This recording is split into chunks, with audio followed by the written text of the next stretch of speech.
E aí pessoal, tudo bem? No vídeo de hoje nós vamos falar um pouco a respeito da análise de poemas da primeira fase do modernismo.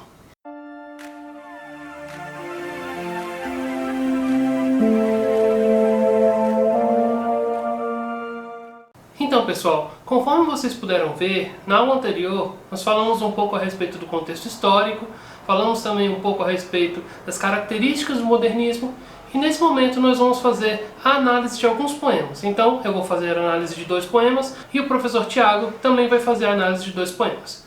Então, vamos pro vídeo? Então pessoal, eu vou iniciar aqui com a leitura do primeiro poema que a gente vai fazer a análise, que é o poema Nova Poética, do Manuel Bandeira. Nova Poética. Vou lançar a teoria do poeta sórdido. Poeta sórdido. Aquele em cuja poesia há a marca suja da vida. Sai um sujeito de casa com a roupa de brim branco muito bem engomada, e na primeira esquina passa um caminhão, salpica-lhe o paletó ou a calça de uma nódoa de lama. É a vida. O poema deve ser como a nódoa no brim.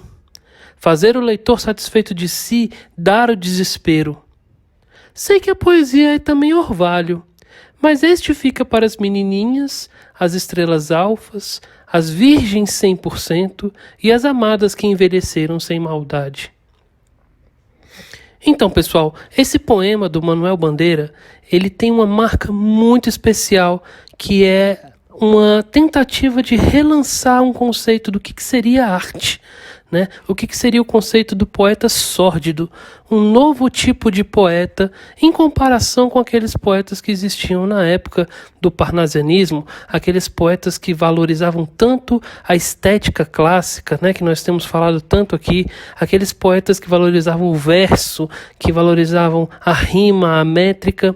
Agora não, ele se preocupa com outro tipo de arte, né? Uma arte que vai demonstrar uma marca suja da vida.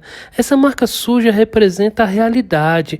Essa marca suja representa uma virada de consciência em relação à existência humana do povo brasileiro, que agora está num momento de investigação dessa crise social, de perceber os erros e os problemas da política, né? De ver o homem na situação suburbana sofrendo, o homem negro, o escravo, o pobre, que vive esse processo de sobrevivência, né? E a gente vê, enquanto isso, uma outra poesia, a poesia parnasiana, que é valorizada por um centro aristocrata, né? Um centro oligárquico. E essa poesia era feita simplesmente para os nobres e para os grandes. O Manuel Bandeira vai trazer aqui, então, um novo conceito de poesia, um novo conceito de arte. A arte tem que ser algo que choca. A arte tem que fazer o leitor satisfeito de si, dar o desespero. Tem que haver um grito, uma coisa que marca. E aí a gente vê a imagem de uma pessoa que tem um terno de brim branco, que é uma representação da elite, né? É aquelas roupas muito elegantes, brancas, que dão uma ideia de limpeza. E aí a gente vê o terno de brim branco sendo salpicado com uma nódoa de lama, ou seja, quando a pessoa olha para aquilo ali, aquilo causa um impacto, causa um desespero. Então, essa mudança, essa transgressão, essa violência que a arte tem que trazer agora é objeto desse poema que o Manuel Bandeira traz. Então, fazendo o leitor satisfeito de si, aquele leitor que via a poesia simplesmente como uma coisa para usufruir, né? Para fruir da beleza estética, né? Para ser exatamente uma contemplação. Agora a poesia tem um outro compromisso, tem o compromisso de fazer esse leitor satisfeito de si, dar o desespero. E aí o Manuel Bandeira ainda fala aqui, ó, sei que a poesia é também orvalho. Orvalho, pessoal, são essas gotículas de água, né, que ficam no ar quando o clima está bem ameno, bem úmido, que demonstram uma coisa assim gostosa, uma coisa aconchegante.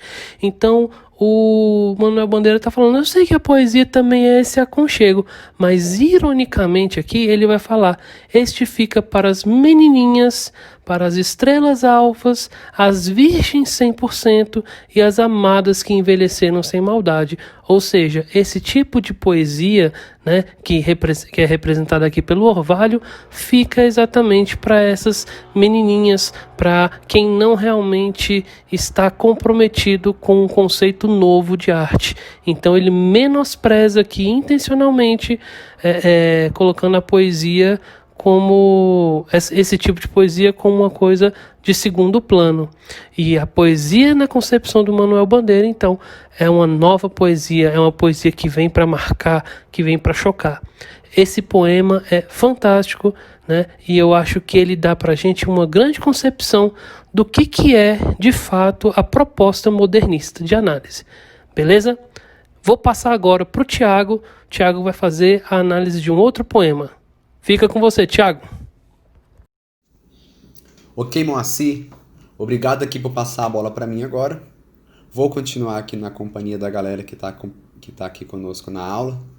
E agora fazer a análise, gente, do poema chamado Poética, do nosso saudoso Manuel Bandeira. Manuel Bandeira é um poeta que pertence à primeira fase do modernismo, mas ele também, a gente também pode estudá-lo em algumas características como um poeta da segunda fase, principalmente pela poesia social dele, muito marcada. Ele participa do modernismo mais afastado, vamos dizer assim, porque ele na verdade, ele é um poeta carioca, então ele participa dessa força do modernismo, mas mais do Rio de Janeiro. Lembrar que o eixo cultural forte do modernismo é em São Paulo, com Oswald principalmente e Mário de Andrade, e a Semana de Arte Moderna se dá em São Paulo, e o Manuel Bandeira não participa da semana, tá? Ele não vai lá, mas ele manda um poema chamado Os Sapos, e esse poema lá é lido e começa a causar todo o alvoroço. Mas agora a gente vai tratar do poema chamado Poética, e vocês vão perceber todas as marcas gritantes do modernismo nesse poema. Vamos lá. Estou farto do lirismo comedido, do lirismo bem comportado, do lirismo funcionário público com livro de ponto expediente, protocolo e manifestações de apreço ao senhor diretor. Estou farto do lirismo que para e vai averiguar no dicionário o cunho vernáculo de um vocábulo. Abaixo os puristas. Todas as palavras, sobretudo os barbarismos universais, todas as construções, sobretudo as sintaxes de exceção, todos os ritmos, sobretudo os inumeráveis. Estou farto do lirismo namorador, político, raquítico, sifilítico, de todo o lirismo que capitula ao que quer que seja fora de si mesmo. De resto, não é lirismo. Será contabilidade, tabela de cossenos, secretário do amante exemplar com 100 modelos de cartas e as diferentes maneiras de agradar as mulheres, etc. Quero antes o lirismo dos loucos, o lirismo dos bêbados, o lirismo difícil e pungente dos bêbados, o lirismo dos claus de Shakespeare. Não quero mais saber do lirismo que não é libertação. Gente, vamos lá? Eu vou fazer aqui uma análise rápida, mas eu quero dividi-la, né, em momentos para que vocês possam compreender várias vertentes aqui do modernismo. Primeiro, eu quero discutir com vocês do ponto de vista estrutural, como o poema é apresentado para a gente na sua forma. Isso tem a ver com o tamanho dos versos, tem a ver com a pontuação e tudo mais. Então vamos lá. O que é importante a gente perceber aqui? Uma das demandas do modernismo, a gente já discutia isso lá nas características, era a liberdade artística.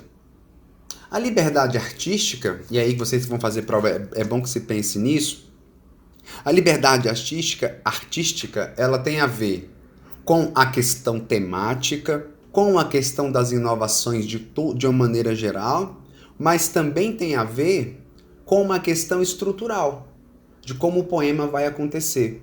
Para eu ser mais claro, vão dizer lá os puristas da literatura, os olavistas, né? Eu tô falando aqui de Olavo Bilac, que o poema, para ser bonito, ele precisa de forma, de estrutura fixa, engessada. A língua, isso na visão dos parnasianos, a língua portuguesa e o poema são duas entidades quase que inalcançáveis pelo fazer humano, pela contemplação humana. E aí, quando você cai nessa retórica, eu não estou falando que é um problema, nem estou fazendo juízo de valor, se é certo ou se é errado. O que o modernismo vai atacar é isso. Que, na verdade, esse engessamento estrutural tira um pouco da emoção do poema. Então, quando você pega aqui os versos desse poema, você vai ver que os versos não têm uma preocupação com métrica. Estou farto do lirismo comedido, do lirismo bem comportado, do lirismo funcionário público com livro de ponto expediente. Perceba que aí os versos já não têm tamanho fixo. Quando a gente vai lá para baixo, estou farto do lirismo namorador, político, raquítico, sifilítico. Ou seja, do ponto de vista estrutural, percebam que esse poema ele não obedece uma regra fixa. Outra questão que está aqui, que é extremamente importante dentro do poema, do ponto de vista da linguagem, é quando ele fala aqui, estou farto do lirismo que para e vai averiguar no dicionário o cunho vernáculo de um vocábulo. Gente, isso aqui na minha leitura é um diálogo crítico ao modelo parnasiano de se fazer poema, o que eu acabei de falar com vocês, né?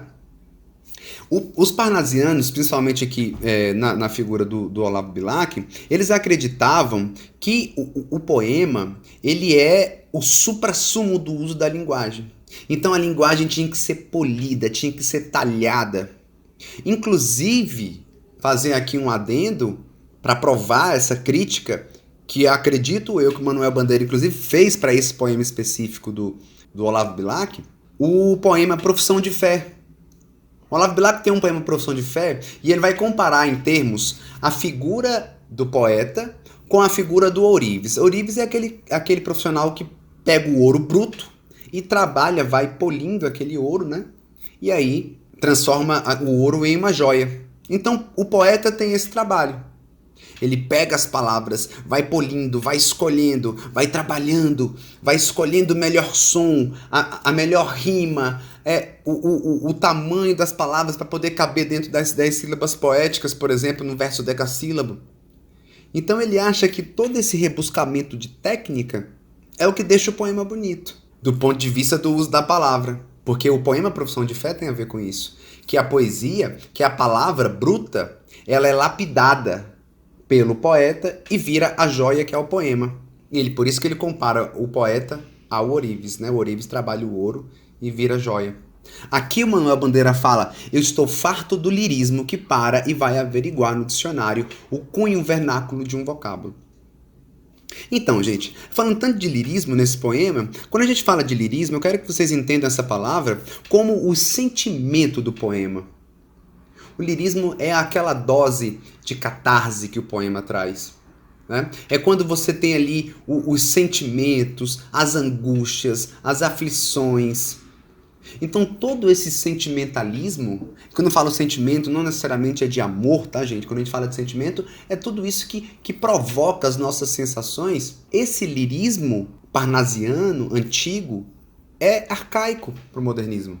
Por isso que ele condena. Então esse poema, ao condenar tudo isso, ele vai criando algumas associações do lirismo que não se quer mais. Então esse poema ele passa por uma fase de negação daquilo que foi feito de literatura até então, e ele vai depois no final apresentar qual é o lirismo que ele deseja, tá? Mas só para vocês entenderem, estou farto do lirismo comedido, bem comportado. Aquele lirismo, comportadinho demais. Isso é uma referência aos parnasianos, por exemplo. Do lirismo, e aí o interessante desse poema é que ele vai criando tipo metáforas para mostrar que o lirismo de antes era um lirismo chato. Do lirismo funcionário público com um livro de ponto expediente. Aquele funcionário público que vai lá e bate o ponto todo dia, que vai, trabalha, que às vezes nem tem prazer, cumpre lá o horário, tal. Puxa saco do chefe, manifestações de apreço ao senhor diretor, né? Então ele vai criando algumas metáforas para a gente poder compreender isso. Abaixo os puristas. Todas as palavras, sobretudo os barbarismos universais. Todas as construções, sobretudo as sintaxes de exceção. Ele está falando que para dos barbarismos, para com as sintaxes de exceção. A sintaxe de exceção, gente, é aquelas construções sintáticas muito elaboradas, muito difíceis de serem compreendidas. Quando há, por exemplo, o hipérbato, né, que é uma figura de linguagem que é a inversão da ordem sintática. Por exemplo, o Gregório de Matos usava muito isso, deixa o texto muito complexo de ser lido. Então, quando ele fala isso, sobretudo as sintaxes de exceção, é para trabalhar o texto mais popular, o texto do dia a dia, a língua portuguesa do dia a dia. Todos os ritmos, sobretudo os inumeráveis, né? A questão do ritmo dos poemas, né? Parnasianos, uma métrica própria. Percebam também, gente, que esse poema ele é todo construído praticamente sem pontuação nenhuma. Isso deixa o texto mais acelerado. Isso propõe uma nova forma de respiração do poema, é um poema mais intenso. Para finalizar, eu quero fazer aqui só mais uma parte da negação. Para finalizar a parte da negação, eu queria mostrar para vocês uma leitura que eu faço desse poema que eu acho assim bacana, que quando ele fala aqui, ó, estou farto do lirismo namorador. Esse lirismo namorador, gente, tem um pouco a ver com o lirismo piegas do romantismo, que é herdado, em grande parte, da literatura europeia, portuguesa, né, em certo modo, francesa, né, em algumas características. Então, quando ele fala estou farto do lirismo namorador, é também, de certa forma, uma referência, né, ao pieguismo, do lirismo político, raquítico e sifilítico. Esse sifilítico aí, eu até conversava com o Moacir em outro contexto, porque o sifilítico vem de sífilis, né, que é uma doença que dá no sangue, que é transmitida. E o brasileiro pegou a sífilis do português, quando veio para a colonização, né? Então, é uma referência ao jeito português, europeu, de um modo geral, de fazer poema. Não que eles neguem de fato, mas a cópia pela cópia daquilo que não é nossa literatura transformou o nosso lirismo num lirismo chato. Tá bom? E aí, eu encerro aqui. Tem outras metáforas, ele vai falar da contabilidade, tabela de seno e cossenos. Mas eu quero passar agora para a fase da afirmação. Então ele faz uma fase de negação, agora vem a fase de afirmação.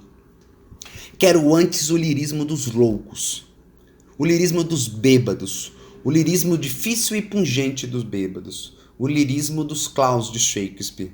Não quero mais saber do lirismo que não é libertação.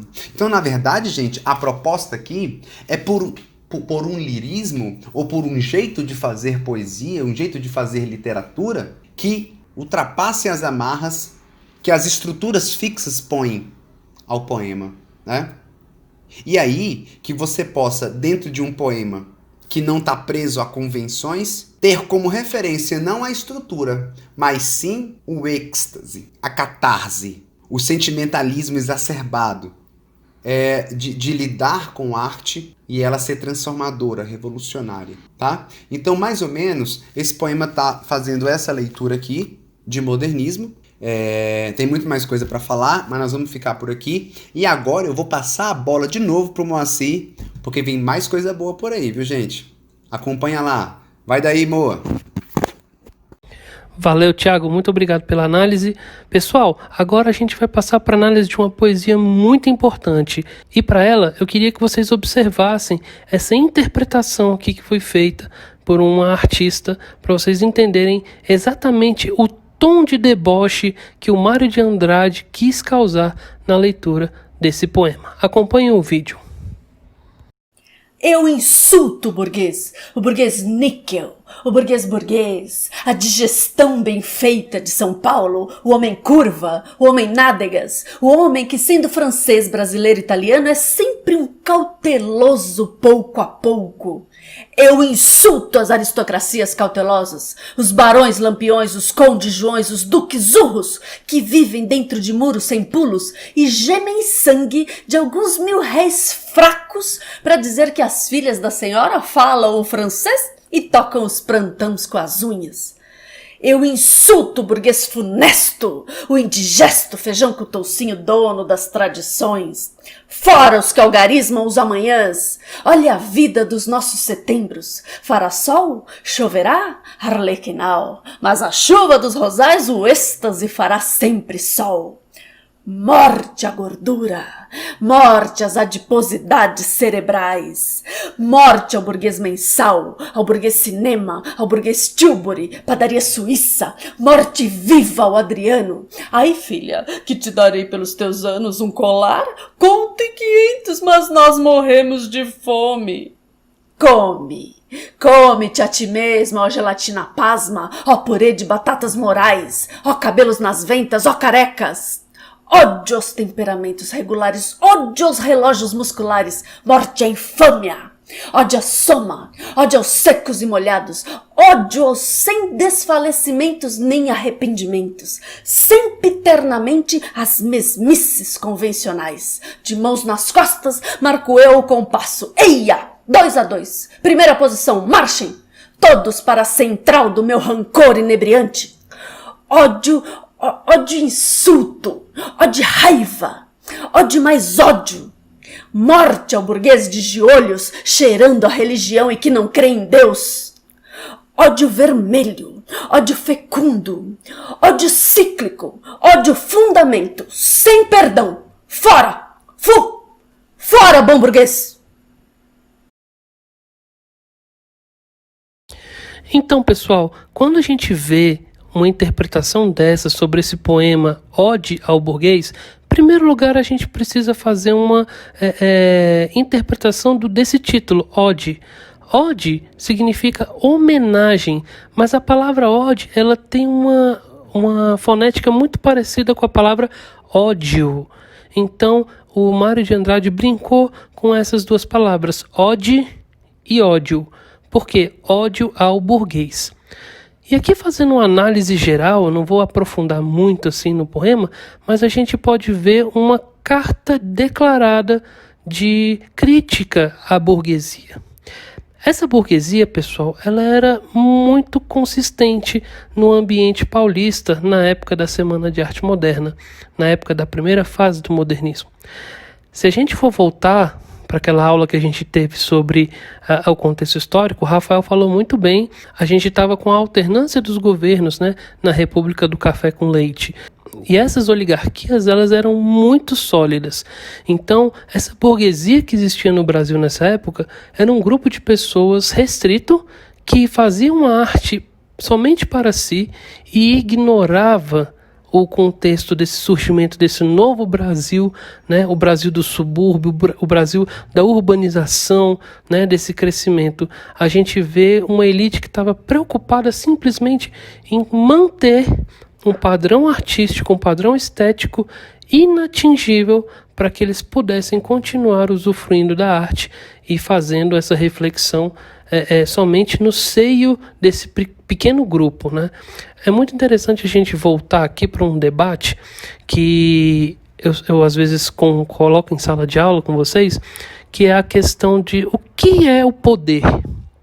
O que traz esse fetichismo pelo poder, né? O fato de você ter uma coisa não é o que faz você ter prazer em ter esse tipo de poder, mas está no fato do outro não ter. Então, o que constitui o poder dessa burguesia é o fato de outras pessoas não terem acesso a esse tipo de cultura, não terem acesso a esse tipo de arte, e isso os afasta da sociedade brasileira. Por outro lado, os aproximam da sociedade francesa, que na época era uma referência de modelos de cultura elitista. Então, a gente até vai ver aqui em um dos versos aqui da segunda estrofe, e ele está criticando as filhas da senhora falam o francês e tocam o printemps com as unhas, né? Então As mulheres da época, elas eram educadas para cumprir exatamente essas exigências da elite, que era tocar piano, saber falar francês, ter aulas de etiqueta para se comportar bem nesse ambiente elitista. Então a gente vê uma crítica direta a esse tipo de burguês, né? E aí ele vai fazendo uma leitura de vários comportamentos que a gente vê no seio da burguesia. Por exemplo, o homem curvas, o homem nádegas, no sentido de que são pessoas obesas porque são preocupadas somente com a própria vida, né? E aí eles têm a fartura das coisas. A gente vê também aqui essa mesma crítica quando ele fala morte à gordura, morte às adiposidades cerebrais. Quando ele fala morte à gordura na terceira estrofe, ele está dizendo não somente a gordura da barriga, né, a gordura do corpo, mas a gordura cerebral. O que seria essa gordura cerebral? Seria essa falta de vontade de raciocinar criticamente para compreender melhor a questão do contexto social brasileiro. E aí a gente vê que a burguesia vivia numa bolha, vive até hoje, né? Numa bolha isolada de consumo, de separação de classes e de olhar para baixo para se sentir melhor no lugar onde ela está. Mais uma coisa aqui que a gente pode chamar a atenção é quando ele fala, purê de batatas morais. Essa questão do purê de batatas morais é muito interessante porque o purê de batata ele é esmagado, né? Como ele é feito por meio de do esmagamento da batata, né? Fica somente o purê mesmo, né? Aquela pasta. E isso critica os valores dessa burguesia, que tem os valores como se fosse uma pasta. Eles são corruptos, eles passam por cima de qualquer coisa para conseguir o que eles querem, né? E aí, essa referência ao purê de batatas morais. Existem muitas outras coisas que a gente poderia fazer análise aqui, mas eu acho que, de uma maneira geral, é basicamente isso que o poema está querendo fazer. Uma crítica direta a uma burguesia que está em uma bolha social e evita o contato com outras classes para se sentir superior e para ter recursos artísticos que denotam exatamente essa superioridade. Vou passar agora a palavra para o Tiago, que vai fazer mais uma análise. Fica com você, Tiago. Opa! Valeu, Moacir. Olha eu aqui de novo, gente. Vamos lá. Continua acompanhando a gente aí, que esse passeio pelo modernismo tá uma delícia, viu, gente? Fica difícil escolher quais poemas que a gente vai utilizar aqui, porque são muitas obras significativas e que dão pra gente poder provar para vocês, de certa maneira, essas características que às vezes podem cair em prova, tá? Ou, de certa maneira, o paz, principalmente, cobrar da gente, tá bom? Vamos lá. Brasil, Oswald de Andrade. O Zé Pereira chegou de caravela e perguntou pro Guarani de Mata Virgem: sois cristão? Não, sou bravo, sou forte, sou filho da morte. TTT, TT, quizá, QC. Lá de longe, a onça resmungava: uá, O negro zonzo, saído da fornalha, tomou a palavra e respondeu: sim, pela graça de Deus. Canhém babá, cum. E fizeram um carnaval. Gente, esse poema, pequeno assim, né? De novo, eu trago para vocês a relação do tamanho dos versos. Você não tem uma estrutura fixa aqui que vá nortear o fazer desse poema. E ele é um poema tão cheio de brasilidades, tão cheio de reais brasilidades, né? A gente vinha falando tanto dessa questão de como a literatura idealizava lá no romantismo, lá no parnasianismo, o tanto que a literatura idealizava uma noção de país, uma noção de nação, inclusive, não é verdade? E esse poema, então, ele vem desconstruir um pouco disso. Porque se antes esse nacionalismo ele era bem elitizado e em certo tom, até um nacionalismo importado da cultura europeia, aqui não. Aqui você vai dar voz, vai apresentar, né, dar voz assim, às variadas etnias, só que, de certa maneira, é uma crítica a como essas etnias foram tratadas no processo de colonização do Brasil. Né? Então, quando fala assim, Zé Pereira chegou de caravela, gente, é o início da colonização brasileira. E o interessante aqui é que ele fala o Zé Pereira. Né? É também uma crítica a isso, como se fosse um português qualquer que tenha vindo para cá e perguntou para o Guarani de Mata Virgem: sois cristão? A gente já percebe aí que esse poema começa a fazer uma crítica ao processo de colonização brasileiro do ponto de vista da imposição de uma religião. A gente sabe que os índios eram comunidades, as tribos indígenas eram comunidades altamente desenvolvidas, com seu sistema de religião, com seu sistema econômico, de caça e pesca, troca de mercadoria, troca de produto, enfim. Toda uma organização que dava para a gente falar claramente que ali era uma civilização.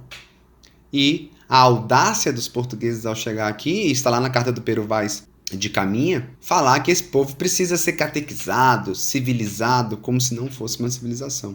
Né? Então, a gente até falava isso na parte teórica, que o modernismo ele vai também fazer, de certa maneira, um revisionismo histórico no Brasil, uma revisão histórica no Brasil, para recontar essa história do Brasil, colonial, até os dias da contemporaneidade do modernismo, mas aí trabalhando todas as temáticas pertinentes a esse processo de colonização pelo ponto de vista da crítica e tentando fazer a denúncia também, de certa maneira, dos elementos que foram, dos elementos étnicos que foram subjugados, principalmente o índio e o negro. Aí o índio vai lá e responde, né? Não, sou bravo, sou forte, sou filho da morte. Gente, aqui claramente é uma intertextualidade, lembrando do canto 4 do poema chamado Ijuca Pirama, do Gonçalves Dias, um poema indianista que vai representar o índio brasileiro como esse índio valente, guerreiro, herói, fiel às suas tradições. Esse índio romântico do indianismo, um índio até moldado pelo viés do cavaleiro medieval europeu, como a gente já havia falado anteriormente. O verso original, presta atenção no que eu vou falar, é assim, ó: sou bravo, sou forte, sou filho do norte. O que o Oswald faz com uma sacada impressionante? Ele fala, não sou cristão, sou bravo, sou forte, sou filho da morte, fazendo uma referência clara ao genocídio dos povos indígenas. Ou seja, sou filho da morte, estou aqui para morrer. Não que o índio tivesse se entregado a isso, mas na visão do português europeu, né, aqui o Oswald está mostrando como a morte andou ladeada com a figura indígena. Não só a morte física, né, mas também a morte cultural, a morte religiosa, a morte linguística, a morte do ser humano índio, porque, por exemplo, muitas índias foram estupradas, muitos índios foram mortos, algumas tribos, claro, tiveram uma aculturação de maneira mais, vamos dizer assim, menos revolucionária, né, menos conflituosa, mas algumas tribos que não se renderam a essa imposição cultural morreram, né? E ele deixa aqui um retrato desse linguajar, porque na verdade esse poema também ele vai mesclar as três etnias. Aí ele vem tetê, tetetê, tetê, quizá, quizá, quiçê, que é um linguajar indígena. Aí ele traz um som, importante isso, ele traz uma onomatopeia, que é o som da onça, uá, Então ele está aqui imitando a onça, representando aí, né, a nossa fauna, a nossa flora, a nossa natureza, que foi cantada tantas vezes em outros poemas, mas só do ponto de vista da idealização. Aí ele vem e traz a figura do negro, o negro zonzo saindo da fornalha. Isso aqui é uma metaforização que a gente pode pensar em várias coisas. Por exemplo, o próprio negro que era trazido na marra, nos navios clandestinos, principalmente quando o tráfico de negros, quando a vinda dos negros trazidos, escravizados da África foi proibida, começou a ideia o comércio por meio de um tráfico negreiro. E aí esses negros que não podiam vir normalmente dentro dos navios, vinham onde? Vinham nos porões dos navios, aquecidos, sofrendo, doença. Muitos nem chegavam aqui, eram jogados de dentro dos navios. Eu cheguei a ler um documentário uma vez, galera, só para vocês terem noção do que é isso, que a rota dos tubarões chegou a ser alterada pela quantidade de corpos de pessoas negras trazidos da África, escravizados, foram jogados no mar. Porque as pessoas morriam no caminho do transporte, né? Aí ele pega e fala aqui, então ele está trazendo também essa questão do negro para o poema, né? Para mostrar como é que foi a nossa formação étnica. O índio se colocando na posição de morte, mas tem lá a sua herança, aí tem o linguajar indígena. O negro com a sua participação nessa formação, sofrendo dentro dessa fornalha, que também não precisa só ser o navio negreiro, né?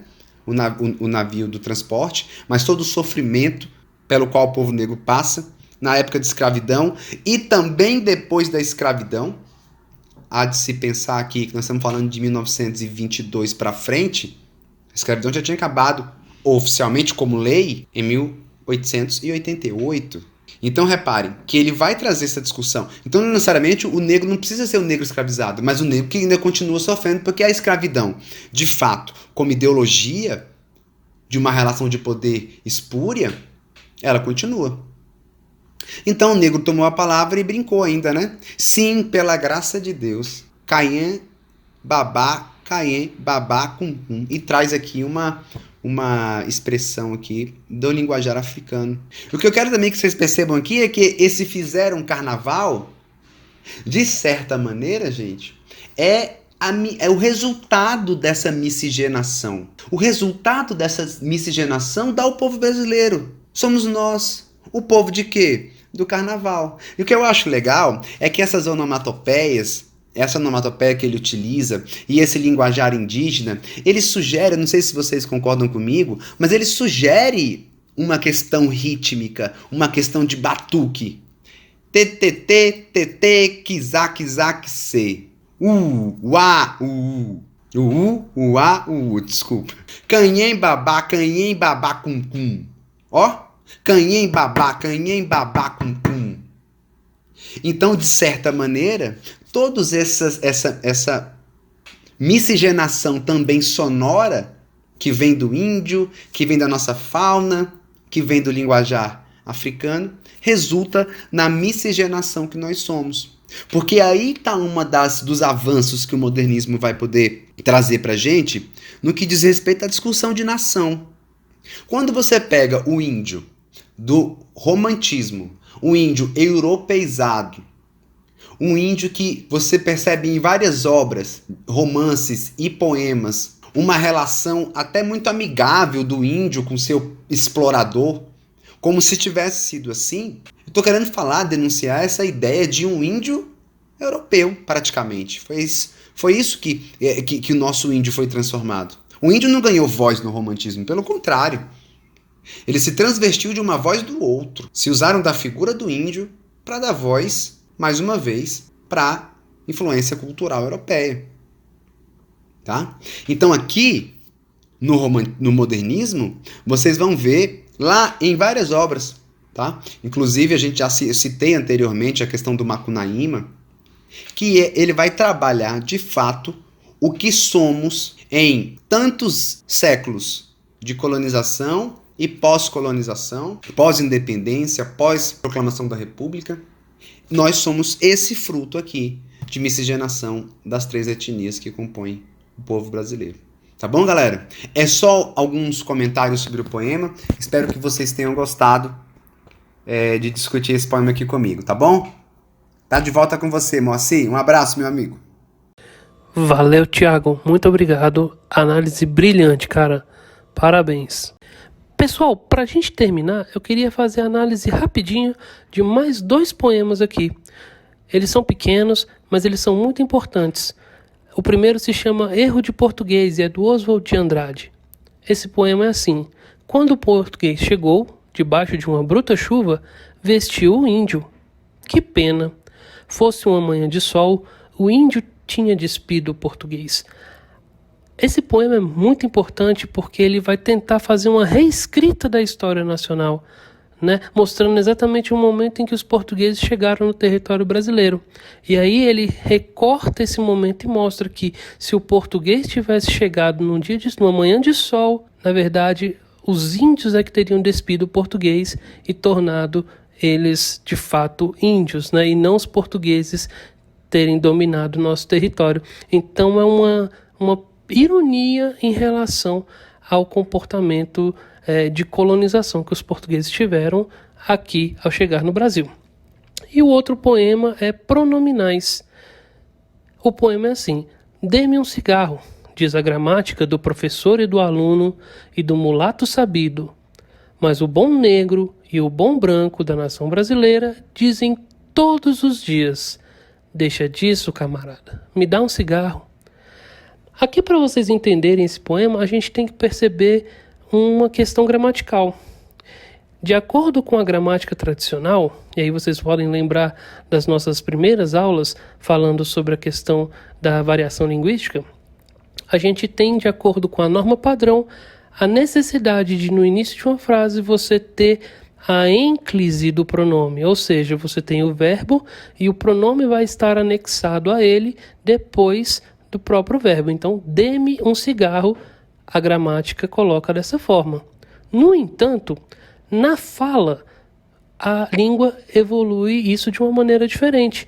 E a gente utiliza a próclise do pronome me dá um cigarro. E isso entrou na língua por meio da variação, por meio da mudança linguística, só que a gramática ela faz exatamente essa conservação da forma tradicional. E muitas pessoas acabam utilizando isso como uma forma de manter essa diferenciação social. Voltando na questão do preconceito que a gente viu da elite burguesa brasileira, a gente vê que a utilização das normas gramaticais é uma forma de você se afastar das outras classes, porque a pessoa que domina a norma tradicional é uma pessoa que tem posses e por isso estudou e por isso conhece as regras. E aí, a norma gramatical acaba se tornando uma forma de preconceito. No entanto, no subúrbio, na formação da cidade brasileira, a gente vê outro tipo de pronome sendo empregado, que é esse me dá um cigarro. Então, quando Oswald de Andrade escreve esse poema, ele faz uma análise social também. E ele mostra a força da variação linguística no contexto do desenvolvimento do Brasil.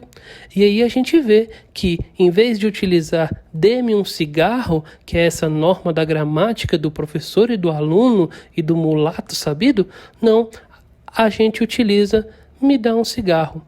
Então, compreender esse poema do ponto de vista sociolinguístico, do ponto de vista da variação, é muito importante para que a gente possa entender qual tipo de crítica social que ele faz ao lançar esse poema Pronominais. Tá aí, mais uma vez, pronominais por causa dos pronomes, né, colocados aí na ênclise, na gramática e na próclise, na língua falada. Então, o Oswald de Andrade genialmente faz essa leitura desse poema, mostrando pra gente que existe uma questão de crítica social vinculada nessa colocação pronominal. Beleza, pessoal? Então, pessoal, com essas análises, vocês puderam ver algumas características da primeira fase do modernismo. Nós continuaremos ainda com o assunto de modernismo, agora tratando da segunda geração e da terceira geração. Mas por hoje é só. Continuem acompanhando as aulas, continuem acompanhando os vídeos, fazendo as atividades e continuem tirando as dúvidas por meio do Google Classroom e participando dos nossos meets. Agradeço a presença de todos e até a próxima, pessoal. Tchau, tchau!